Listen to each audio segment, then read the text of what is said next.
Buongiorno da Telecolor, vediamo insieme i fatti più importanti di questa edizione del nostro telegiornale.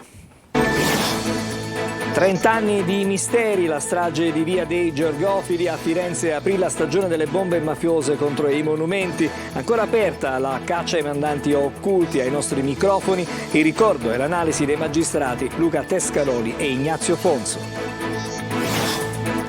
Amministrative e big della politica nazionale in Sicilia per le ultime ore di campagna elettorale. Ieri Conte a Trapani, Licata e Catania. Oggi pomeriggio la Premier Meloni con Salvini e Tajani nel capoluogo etneo.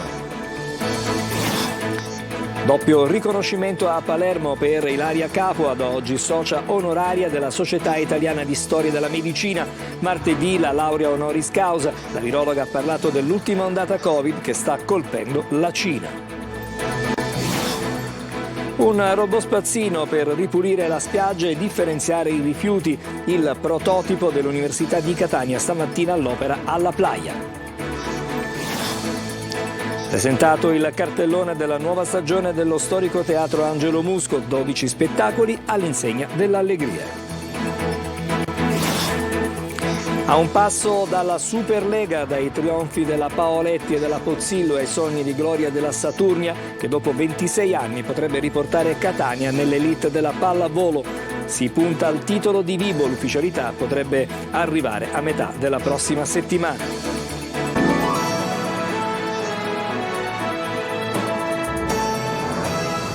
Ancora una buona giornata da Sicilia 24, sono trascorsi 30 anni esatti dalla stagione delle bombe mafiose contro il patrimonio artistico. Ad aprirla, nella notte tra il 26 e il 27 maggio, l'attentato in Via dei Georgofili a Firenze è costato la vita a 5 persone, un capitolo della storia d'Italia che porta con sé misteri ancora irrisolti. Nelle parole dei magistrati Luca Tescaroli e Ignazio Fonso, il ricordo di quel che accadde e i punti di domanda in cerca di risposta. Natale Bruno. Sono passati 30 anni, il 27 maggio del 1993 la strage di Via dei Georgofili a Firenze inaugurò la stagione delle bombe mafiose contro i monumenti. Per quell'attentato sono stati condannati gli esecutori e chi li armò, ma la caccia ai mandanti occulti non si è mai fermata. A Firenze ci sono ancora fascicoli aperti e indagini non concluse. Ci sono ancora i nomi di Silvio Berlusconi e Marcello Dell'Utri scritti sul fascicolo dell'inchiesta sui mandanti delle stragi del 93 e del 94, un'inchiesta prorogata più volte dal giudice per le indagini preliminari su richiesta dei magistrati della Procura di Firenze. Luca Tescaroli da tempo segue gli sviluppi. Oggi ricorda. L'aggressione rappresentò il momento di massimo pericolo per la nostra democrazia, che venne profondamente ferita, e l'attacco è stato sicuramente l'attacco più grave posto in essere da Cosa Nostra, che non si era mai verificato in precedenza, per concentrazioni di stragi, per obiettivi colpiti e luoghi prescelti, per modalità di esecuzione, per numero di morti e feriti e di danni creati, che fece capire a tutti gli italiani che nessuno poteva più ritenersi sicuro nemmeno a casa propria, come in tempo di guerra. Delle stragi lontano dalla Sicilia del 1993 forse se ne è parlato un po' meno di quelle Falcone e Borsellino del 92. Quelle compiute a Firenze, Roma e Milano non si accomodano nella narrazione rassicurante dei mafiosi cattivi che uccidono i magistrati buoni, ma poi alla fine arrivano i buoni e il bene prevale. Le immagini degli attentati ai monumenti fanno pensare più alla sovversione politica che alla vendetta mafiosa. Ecco perché adesso ci si auspica di conoscere sino in fondo cosa avvenne realmente in quegli anni. Ignazio Fonso è procuratore aggiunto a Catania. Rispetto all'anniversario delle stragi di Capaci e Via D'Amelio vi è stata magari una minore rilevanza mediatica della ricorrenza. Ciò non toglie che si tratta di fatti gravissimi per i quali sono stati celebrati processi che hanno portato alla condanna definitiva degli autori a 18 ergastoli. Si tratta di individuare ancora gli eventuali mandanti occulti o comunque coloro che hanno suggerito e rafforzato la volontà stragista di Cosa Nostra nel 1993. È un lavoro ancora lungo, un percorso lungo, sperando che non sia e non rimanga uno dei tanti misteri d'Italia, senza verità preconcette, che si riesca a trovare anche in questo caso coloro che hanno organizzato e ideato questi fatti gravissimi che hanno attentato alla nostra democrazia. 5 medici degli ospedali Guzzardi di Vittoria e Giovanni Paolo di Ragusa sono indagati per omicidio colposo nell'inchiesta sulla morte del piccolo Edoardo, bambino di 18 mesi di Comiso, morto il 13 maggio nel reparto di terapia intensiva pediatrica del Policlinico di Messina, ospedale estraneo alla vicenda giudiziaria. L'iscrizione nel registro degli indagati è stata decisa dalla Procura di Ragusa come atto dovuto per poter eseguire l'autopsia come atto irripetibile. E adesso invece ci occupiamo delle amministrative, ultime ore di campagna elettorale con l'arrivo dei big, ieri Conte a Trapani, Licata e Catania, oggi pomeriggio la Premier Meloni con Salvini e Tajani saranno proprio nel capoluogo etneo. Sentiamo il servizio di Luca Ciliberti. Ultime ore di campagna elettorale per le amministrative in Sicilia, prima del silenzio che scatterà per legge a partire dalla mezzanotte. Candidati impegnati negli ultimi spasmodici incontri, in serata alle feste di chiusura dei candidati alla poltrona di sindaco nei 128 comuni al voto, tra questi 4 capoluoghi di provincia: Catania, Siracusa, Ragusa e Trapani. A Catania nel pomeriggio arriveranno i big del centrodestra, la Premier Giorgia Meloni accompagnata da Matteo Salvini e Antonio Tajani, che tireranno la volata al candidato Enrico Trantino del centrodestra, che nei giorni scorsi ha avuto il sostegno di numerosi ministri del governo. Ieri sera in Piazza Dante è arrivato il leader del Movimento 5 Stelle Giuseppe Conte a sostegno della candidatura di Maurizio Caserta, che prima aveva fatto tappa a Trapani e a Licata e oggi sarà a Modica, Ragusa e Siracusa. Caserta chiuderà a Piazza Dante questa sera senza big ma con la musica dell'Autari, Mario Venuti e l'Elfo. Nei giorni scorsi a sostegno del candidato di centrosinistra sono arrivati tutti i leader dei partiti che sostengono la coalizione, dalla segretaria del PD Elly Schlein al leader di Sinistra Italiana e Verdi Nicola Fratoianni. 6 dei 7 candidati in corsa a Catania hanno partecipato al confronto TV su Telecolor, illustrando i loro progetti e la loro visione della città del futuro. Solo Trantino ha rinunciato formalmente per impegni professionali. Feste di chiusura per tutti. Il candidato Giuseppe Giuffrida con Antonio Ingroia, Barbara Lezzi e Nicola Morra chiuderà con la passeggiata della legalità. Partenza alle 17.30 da Piazza Giovanni Verga a Catania e arriva alle 19.30 a Piazza Stesicoro. Il candidato sindaco indipendente del Movimento Popolare Catanese Giuseppe Lipera concluderà la campagna elettorale con la festa nella zona della stazione al Passiatore a partire dalle ore 18. Per tutti gli altri incontri nei loro rispettivi comitati elettorali con simpatizzanti e amici. Si voterà domenica dalle 7 alle 23 e lunedì dalle 7 alle 15 con eventuale ballottaggio nelle città sopra i 15.000 abitanti, in programma l'11 e il 12 giugno. E subito dopo il nostro telegiornale riproporremo il confronto elettorale tra i candidati a sindaco di Catania, condotto proprio nei nostri studi da Luca Ciliberti, un'occasione per il nostro pubblico per conoscere i programmi e le proposte per la città da parte dei singoli schieramenti. Arresti domiciliari per l'imprenditore Pippo Gennuso, ex parlamentare regionale e padre dell'attuale deputato all'Ars Riccardo Gennuso. I carabinieri di Modica gli hanno notificato l'ordine di arresto. Gennuso deve scontare 8 mesi per traffico di influenze. E adesso andiamo a Palermo. Ilaria Capua, la nota virologa, da questa mattina è socia onoraria della Società Italiana di Storia della Medicina. La cerimonia si è svolta, come detto, oggi al Don Bosco di Palermo. La virologa ha anche parlato dell'ultima ondata Covid che sta colpendo la Cina. Sentiamo il servizio di Marco Gullà. Protagonista nella lotta alla pandemia, la nota virologa Ilaria Capua oggi a Palermo ha ricevuto dalla SISM, Società Italiana di Storia della Medicina, una delle associazioni scientifico-culturali più antiche d'Italia, il diploma di socio onorario. Un riconoscimento di prestigio per il grande lavoro che Ilaria Capua ha fatto in particolare negli anni di emergenza pandemica. Il suo contributo è stato fondamentale. Sono molto contenta di essere qui al Don Bosco stamattina, perché parlare ai ragazzi è uno dei modi per creare delle generazioni più consapevoli, e i ragazzi sono la nostra forza e quindi cercherò di convincerli che il nuovo approccio che dobbiamo avere alla salute è quello di una salute circolare.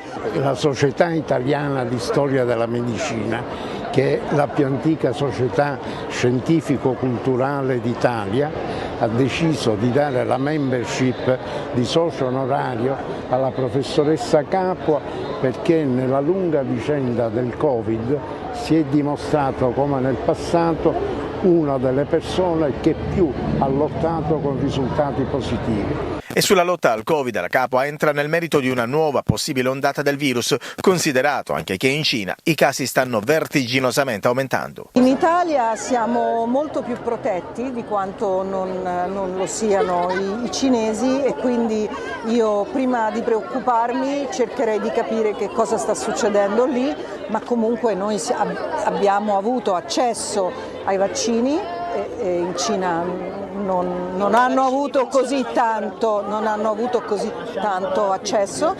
Abbiamo farmaci, abbiamo diagnostici, abbiamo un armamentario che 2 anni fa non c'era e che in Cina, se non altro per i grandissimi numeri che ci sono in Cina, perché sono 1.400.000 abitanti, quindi solo a vaccinarli 2 volte sono 2.800.000.000 di dosi di vaccino, ecco, loro fanno un po' più fatica. Poi una raccomandazione al governo. Non ci possiamo dimenticare delle malattie infettive. Le malattie infettive erano state un po' relegate a, aree di investimento e di ricerca minoritarie, perché si pensava che ci sono i vaccini, ci sono gli antibiotici, e invece non funziona proprio così. Quindi investire in sanità pubblica e nel controllo delle malattie infettive. Ilaria Capua tornerà a Palermo martedì prossimo. L'Università degli Studi di Palermo le ha infatti conferito la laurea magistrale honoris causa in medicina e chirurgia.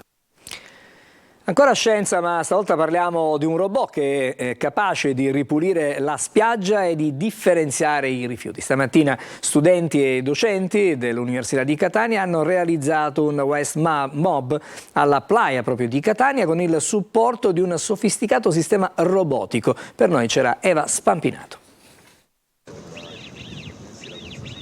Quello che vedete è un sofisticato robot di ultima generazione in grado di aggirare ostacoli, geolocalizzarsi, riconoscere pericoli e differenziare rifiuti.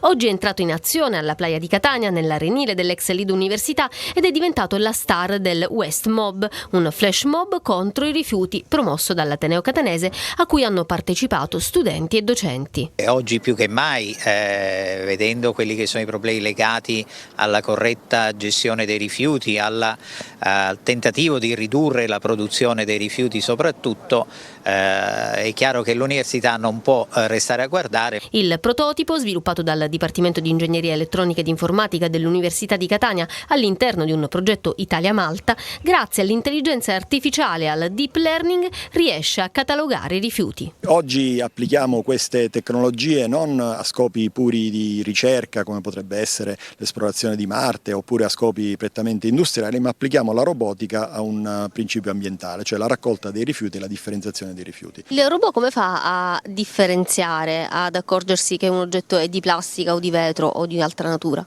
Sì, il robot ha una telecamera e poi un sistema di calcolo con una rete neurale, un sistema appunto di apprendimento automatico che è stato addestrato prima su dei modelli di rifiuti e quindi riesce automaticamente a riconoscere se si tratta di una bottiglia di plastica oppure se si tratta dello sfondo di un oggetto di legno, di una lattina, e quindi riesce a fare una classificazione. Può essere, tra l'altro, il fatto che sia addestrato può addestrarsi in continuazione e quindi sempre migliorare le sue prestazioni.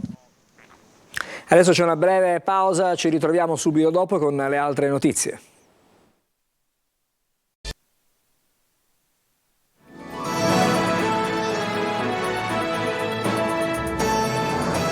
Di nuovo insieme a Sicilia 24 andiamo alle agenzie. Il Tribunale di Sorveglianza di Palermo ha disposto la scarcerazione di Salvatrice Spataro e dei figli Mario e Vittorio Ferrera, concedendo per loro la misura alternativa dell'affidamento in prove e servizi sociali. Erano stati condannati in via definitiva a 9 anni di reclusione per l'omicidio di Pietro Ferrera, marito della Spataro e padre dei Ferrera, avvenuto a Palermo il 14 dicembre del 2018. L'uomo era stato assassinato in casa con decine di coltellate. Il delitto sarebbe maturato nell'ambito di maltrattamenti, violenze e soprusi che per 20 anni la vittima avrebbe commesso nei confronti della moglie e anche dei figli.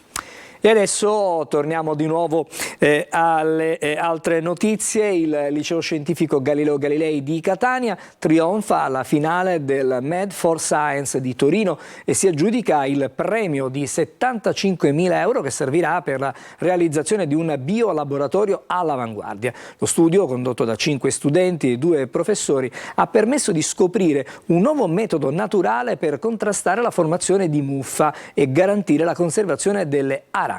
Li ha incontrati per noi Emanuela Corsi.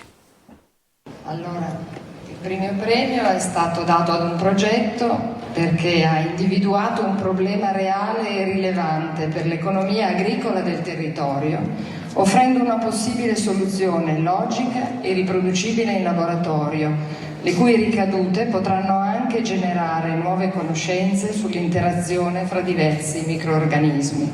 Vince la challenge 2023 del Med for Science, Liceo Scientifico Galilei di Catania! È l'abbraccio dei 5 studenti catanesi con i professori alla finalissima di Torino del concorso nazionale Med for Science, che premia la passione per le scienze, dove il Liceo Scientifico Galileo Galilei si è aggiudicato il primo premio di 75.000 euro, sbaragliando la concorrenza di altri 7 istituti selezionati in tutta Italia. Era ripartito in 20.000 euro in nuove strumentazioni, 30.000 euro in arredi nuovi e 25.000 euro in materiali consumabili per essere utilizzati nei prossimi 5 anni.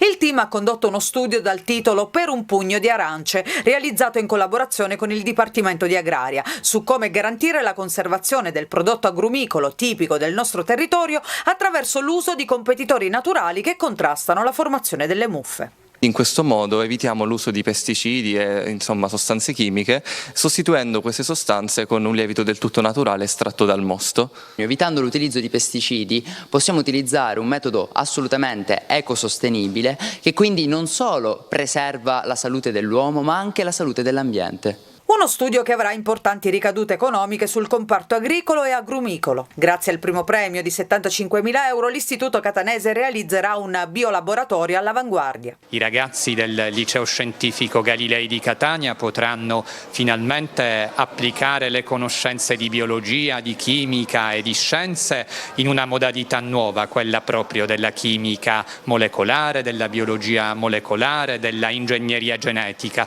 cose veramente d'avanguardia in un liceo. Una bella eredità che viene lasciata alle nuove classi e alle nuove generazioni. Certamente, questi ragazzi che hanno compiuto questa impresa l'hanno fatta perché loro sono ragazzi in uscita, la maggior parte, l'hanno fatto proprio per quelli che vedete qua, che sono i ragazzi che verranno dopo, quindi i nostri ragazzi del futuro. Il biolaboratorio sarà pronto a settembre e sarà fruibile dagli studenti già a partire dal prossimo anno scolastico. E adesso siamo agli spettacoli, presentata all'Angelo Musco di Catania la stagione 2023-2024, un nuovo e ulteriore rilancio dello storico teatro con un cartellone all'insegna dell'allegria. Adelaide Barbagallo. Prosegue con grande energia e ulteriori impulsi lo storico teatro Angelo Musco di Catania. Mentre nel weekend vanno in scena le ultime repliche dello spettacolo di chiusura della stagione 2022-2023, il sipario resta alzato e i riflettori si accendono sulla stagione 23-24, la terza firmata da Carlo Auteri e Mario Fraello, che hanno voluto salvare dall'oblio il memorabile teatro di Via Umberto. Oltre 1.000 abbonati e contiamo di crescere, oltre ovviamente agli sbigliettamenti, alle persone che sono venuti spettacolo dopo spettacolo. 12 gli spettacoli in programma nella stagione che si aprirà ad ottobre. 10 faranno parte del cartellone della tradizione, altri 2 rappresentano la novità della sezione Teatro in Musica, con Mi amerò lo stesso di Paola Turci e con Siria il suo omaggio a Gabriella Ferri. Ce ne sarà un po' per tutti i gusti e dopo il successo della scorsa stagione, che è stato, questo è un teatro che è riaperto da poco ed immediatamente ha avuto un riscontro di pubblico molto importante e quindi quest'anno speriamo di aumentare ancora di più la presenza del nostro pubblico catanese che ci ha seguito con tanto affetto. Col compito di far divertire, protagonisti del cartellone della tradizione saranno i beniamini del pubblico siciliano. Ecco l'improvvisare per noi battute e gag. Abbiamo il compito, ma più che il compito abbiamo la missione, ma più che la missione abbiamo l'impegno, ma più che l'impegno abbiamo... Che abbiamo? Abbiamo almeno, io racconto, abbiamo la miseria che rischiamo di finire sotto un ponte, capisci? Sono collegati, quindi abbiamo, però teatralmente ci arricchisce questa cosa. Sì, arricchisce tutti quanti, infatti se ci guardiamo bene nelle tasche siamo ricchi, e non lo sappiamo più. E quindi? Non può parlare perché è un attore di peso e di spessore e ha voluto me vicino in quanto collega di peso e di spessore. Sosteniamolo Gino, sosteniamolo che è diviso. E a me vedete con chi Matteo, con Matti, avete visto? Però una cosa è certa, che siamo una bella squadra, è vero o no? Perché c'ha con Ma perché c'ha con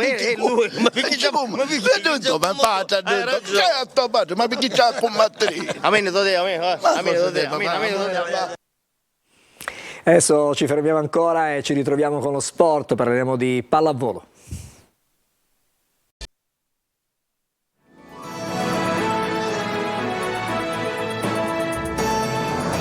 Adesso siamo allo sport, parliamo di pallavolo. Catania ad un passo dal ritorno nella elite del volley, dallo scudetto della Paoletti alle memorabili sfide della Pozzillo, ai progetti della Saturnia che punta al titolo sportivo di Vibo per tornare proprio in Superlega. Mercoledì potrebbe esserci l'annuncio ufficiale. Sentiamo Tonino De Mara. Dalla A3 alla Superlega, dal doppio successo contro Casarano al doppio salto di categoria con la Saturnia del padron Luigi Pulvirenti, pronta ad acquisire il titolo sportivo di Vibo per tornare nella massima serie di volley. Sono ore febbrili sull'asse Sicilia-Calabria con l'obiettivo di perfezionare la trattativa, tra l'altro ben vista dai vertici federali che ritroverebbero una piazza importante come Catania, basti pensare che il Sud è rappresentato solo da Taranto. Il ritorno nell'elite nazionale riporta alla i fasti di uno sport che ha scritto pagine importanti ai piedi dell'Etna e il ricordo porta inevitabilmente alla mitica Paoletti, campione d'Italia 1978, prima squadra siciliana a conquistare lo scudetto in uno sport di squadra. Un vanto per l'intero meridione, un blocco, quello della Paoletti, che agli ordini del professor Carmelo Pittera, anch'egli catanese, fu l'anima del Gabbiano d'Argento, la nazionale azzurra capace di conquistare uno storico secondo posto ai mondiali di Roma 78, cedendo soltanto all'Unione Sovietica dopo aver eliminato Cuba in semifinale.